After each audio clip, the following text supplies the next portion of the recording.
നമസ്കാരം. ന്യൂസ് കേരള പ്രധാന വാർത്തകളുമായി CK നാസർ, കാഞ്ഞങ്ങാട്. ഇന്ത്യ സഖ്യത്തിന്റെ നിലപാടുകൾ തുറന്നു കാണിക്കുന്ന പ്രചാരണ പരിപാടികൾ സംഘടിപ്പിക്കണമെന്നും കോൺഗ്രസിനെതിരെ പ്രചാരണം ശക്തമാക്കണമെന്നും മൂന്നാം ഘട്ടത്തിൽ മത്സരിക്കുന്ന NDA സ്ഥാനാർത്ഥികൾക്ക് കത്തയച്ച് പ്രധാനമന്ത്രി നരേന്ദ്രമോദി ആവശ്യപ്പെട്ടു.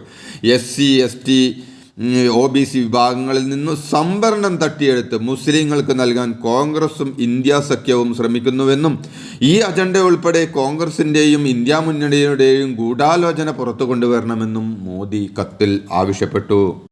തെരഞ്ഞെടുപ്പ് തോൽക്കുമെന്ന് തിരിച്ചറിഞ്ഞതോടെ കോൺഗ്രസ് വ്യാജ വീഡിയോകൾ സൃഷ്ടിച്ച് അവരുടെ സ്നേഹത്തിന്റെ കടയിൽ വിൽക്കുന്നുവെന്ന് പ്രധാനമന്ത്രി നരേന്ദ്രമോദി. രാജ്യത്തെ ജനങ്ങളുടെ ജീവിതം മാറ്റുന്നതിനായി താൻ രാവും പകലും പ്രവർത്തിക്കുന്നുവെന്നും അതേസമയം തന്നെ തകർക്കാനുള്ള ശ്രമത്തിലാണ് ഇന്ത്യ സഖ്യമെന്നും മോദി പറഞ്ഞു.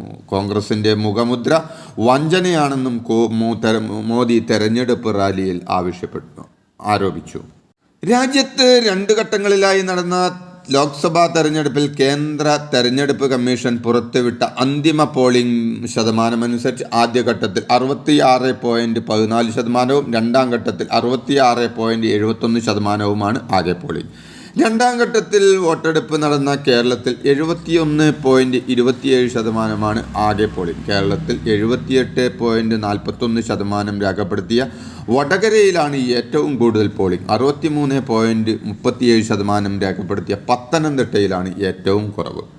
തൃശ്ശൂരിലെ ബാങ്ക് ഓഫ് ഇന്ത്യയിൽ നിക്ഷേപിക്കാൻ കൊണ്ടുവന്ന CPMന്റെ 1 കോടി രൂപ ആദായ നികുതി വകുപ്പ് പിടിച്ചെടുത്തു. തുക കൊണ്ടുവന്നതുമായി ബന്ധപ്പെട്ട് CPM ജില്ലാ സെക്രട്ടറി MM വർഗീസിന്റെ മൊഴി ആദായ നികുതി വകുപ്പ് എടുത്തു.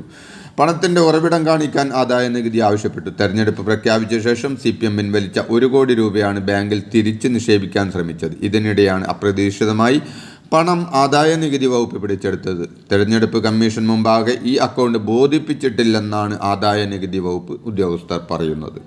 സംസ്ഥാനത്തെ കൊടും ചൂട് ക്ഷീരമേഖലയും ബാധിച്ചെന്ന് മിൽമ. പാൽ ഉൽപാദനത്തിൽ 20% ഇടിവുണ്ടായെന്ന് മിൽമ അറിയിച്ചു. ഇതര സംസ്ഥാനങ്ങളിൽ നിന്നും പാലെത്തിച്ചാണ് നിലവിലെ പ്രതിസന്ധി മറികടക്കുന്നത്. പ്രതിദിനം 6.5 ലക്ഷം ലിറ്റർ പാലിൻ്റെ കുറവാണ് ഇപ്പോൾ അനുഭവപ്പെടുന്നത്. സംസ്ഥാനത്ത് സൂര്യാഘാതമേറ്റ് 1 മരണം കൂടി. ആലപ്പുഴയിൽ വയറിംഗ് ജോലിക്കിടെ ഇലക്ട്രീഷ്യനായ പൂങ്കാവ് പുത്തൻപുരക്കൽ വീട്ടിൽ സുഭാഷ് 45 ആണ് കുഴഞ്ഞു വീണ് മരിച്ചത്. സൂര്യാഘാതം മൂലമാണ് മരണമെന്നാണ് പോസ്റ്റ്മോർട്ടം റിപ്പോർട്ടിൽ പറയുന്നത്. സംസ്ഥാനത്ത് ഇതുവരെ 3 പേർ സൂര്യാഘാതമേറ്റ് മരിച്ചെന്നാണ് ഔദ്യോഗികമായി കണക്ക്. കടുത്ത ചൂടിൽ കൊല്ലം ജില്ലയിൽ ശക്തമായ വേനൽ മഴ, ഇടിമിന്നലേറ്റ് ഒരാൾ മരിച്ചു. ഓണമ്പലം സെന്റ് മേരീസ് കശുവണ്ടി ഫാക്ടറിയിൽ ജീവനക്കാരൻ തുളസീധരൻ പിള്ളയാണ് മരിച്ചത്. 65 വയസ്സായിരുന്നു. SSLC പരീക്ഷാഫലം മെയ് 8 പ്രസിദ്ധീകരിക്കും. ഹയർ സെക്കൻഡറി പരീക്ഷാഫലം മെയ് 9, വൊക്കേഷണൽ ഹയർ സെക്കൻഡറി ഫലവും മെയ് 9 ഉണ്ടാകും. 70 ക്യാമ്പുകളിലായി 14 ദിവസം കൊണ്ട് മൂല്യനിർണ്ണയം പൂർത്തിയായതായി മന്ത്രി V ശിവൻകുട്ടി അറിയിച്ചു. തന്നെയും പാർട്ടിയെയും അധിക്ഷേപിക്കുന്നതിനും കരിവാരിത്തേക്കുന്നതിനും വേണ്ടി ഗൂഢാലോചനയിലൂടെ കള്ളപ്രചാരവേല നടത്തിയെന്ന ആരോപണവുമായി ദല്ലാൽ. കൂടിക്കാഴ്ചയുമായി ബന്ധപ്പെട്ട പ്രതികരണങ്ങളിൽ വക്കീൽ നോട്ടീസ് അയച്ച് EP ജയരാജൻ. BJP നേതാവ് ശോഭാ സുരേന്ദ്രൻ, KPCC അധ്യക്ഷൻ K സുധാകരൻ, ദല്ലാൽ നന്ദകുമാർ എന്നിവർക്കെതിരെയാണ് LDF കൺവീനറും CPM കേന്ദ്ര കമ്മിറ്റി അംഗവുമായ EP ജയരാജൻ വക്കീൽ നോട്ടീസ് അയച്ചു. ആരോപണങ്ങൾ പിൻവലിച്ച് ഉടൻ മാധ്യമങ്ങളുടെ മാപ്പ് അപേക്ഷിക്കാത്ത പക്ഷം ക്രിമിനൽ സിവിൽ നിയമങ്ങൾക്ക് വിധേയമാകണമെന്നും 2 കോടി രൂപ നഷ്ടപരിഹാരം നൽകണമെന്നും ആവശ്യപ്പെട്ടാണ് EP ജയരാജൻ നോട്ടീസ് അയച്ചത്. BJP നേതാവ് ശോഭാ സുരേന്ദ്രൻ്റെ കൈത്തരിപ്പ് മാറ്റാൻ പറ്റിയ ചീർത്ത കവിളുകൾ ഉള്ളവർ BJPയിൽ തന്നെ ഉണ്ടെന്നും അവരുടെ ചെകിടത്തടിച്ച് ശോഭ കൈയുടെ തരിപ്പ് തീർത്താൽ മതിയെന്നും തൻ്റെ കർണക്കുറ്റിക്കടിക്കുമെന്ന ശോഭാ സുരേന്ദ്രൻ്റെ പരാമർശത്തിന് മറുപടി നൽകി അമ്പലപ്പുഴ MLA H സലാം. ഒരു കരണം അടിക്കുമ്പോൾ മറുകരണം കാണിച്ചു തരുന്നവരല്ല ആലപ്പുഴയിലെ കമ്മ്യൂണിസ്റ്റുകാരെന്നും മനസ്സിലാക്കുന്നത് നല്ലതാണെന്നും സലാം കൂട്ടിച്ചേർത്തു.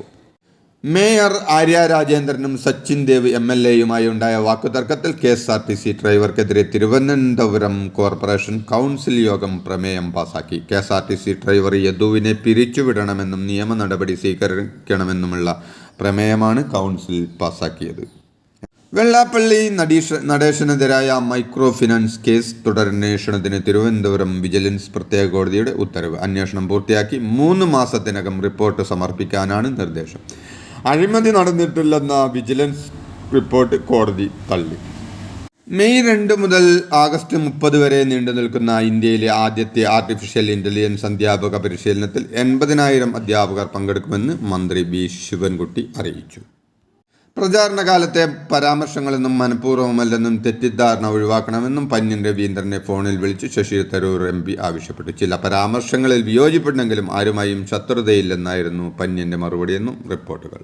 നവകേരള സദസ്സിനായി മുഖ്യമന്ത്രിക്കും മന്ത്രിമാർക്കും സഞ്ചരിക്കുന്നതിനായി ഉപയോഗിച്ചിരുന്ന നവകേരള ബസ് മെയ് 5 മുതൽ കോഴിക്കോട് ബാംഗ്ലൂർ റൂട്ടിൽ സർവീസ് നടത്തുമെന്ന് KSRTC അറിയിച്ചു. KSRTCക്ക് വേണ്ടി ഓടാൻ പാകത്തിൽ രൂപമാറ്റം വരുത്തിയ തിരുവനന്തപുരം സെൻട്രൽ ഡിപ്പോയിൽ റിലീസ് കാത്തു കിടക്കുകയാണ് ബസ്. ഇപ്പോൾ പുലർച്ചെ 4 മണിക്കായിരിക്കും കോഴിക്കോട് നിന്ന് പുറപ്പെടുക. രാവിലെ 11:35 ബാംഗ്ലൂരിലെത്തും. തിരിച്ച് ഉച്ചയ്ക്ക് ശേഷം 2:30 ബാംഗ്ലൂരിൽ നിന്ന് കോഴിക്കോട്ടേക്കും സർവീസ് നടത്തും. 1171 രൂപയാണ് ബാംഗ്ലൂർ വരെയുള്ള ടിക്കറ്റ് നിരക്ക്. സേലത്ത് വിനോദസഞ്ചാരികളുമായി പോയ സ്വകാര്യ ബസ് മറിഞ്ഞ് 6 മരണം. അപകടത്തിൽ 30-ലേറെ പേർക്ക് പരിക്കേറ്റു. വിനോദസഞ്ചാര കേന്ദ്രമായ ഏർക്കാട് നിന്ന് സേലത്തിലേക്ക് മടങ്ങുമ്പോൾ ഏർക്കാട് ചുരം പാതയിൽ വെച്ചാണ് അപകടമുണ്ടായത്. അറസ്റ്റിനെ ചോദ്യം ചെയ്തുള്ള ഡൽഹി മുഖ്യമന്ത്രി അരവിന്ദ് കെജ്രിവാളിൻ്റെ ഹർജിയിൽ വാദം കേൾക്കവേ ലോക്സഭാ തെരഞ്ഞെടുപ്പിന് തൊട്ടു മുമ്പ് ദില്ലി മുഖ്യമന്ത്രി അരവിന്ദ് കെജ്രിവാളിനെ അറസ്റ്റ് ചെയ്തത് എന്തിനാണെന്ന് സുപ്രീം കോടതി ചോദിച്ചു. എൻഫോഴ്സ്മെന്റ് ഡയറക്ടറോട് സുപ്രീം കോടതി വിശദീകരണം തേടി. വെള്ളിയാഴ്ച വിശദീകരണം നൽകണമെന്നാണ് കോടതിയുടെ നിർദ്ദേശം. നാമനിർദ്ദേശ പത്രിക സമർപ്പിക്കാനുള്ള അവസാന തീയതിക്ക് വെറും 2 ദിവസം മാത്രം ബാക്കി നിൽക്കെ അമേഠിയിലും റായ്ബറേലിയും സസ്പെൻസ് തുടരുന്നു. റായ്ബറേലിയിലും അമേഠിയിലും സ്ഥാനാർത്ഥികളുടെ കാര്യത്തിൽ ഇന്നലെ വരെ തീരുമാനമായില്ല. ഇതോടെ ഇന്നത്തെ പ്രധാന വാർത്തകൾ സമാപിച്ചു. നന്ദി, നമസ്കാരം.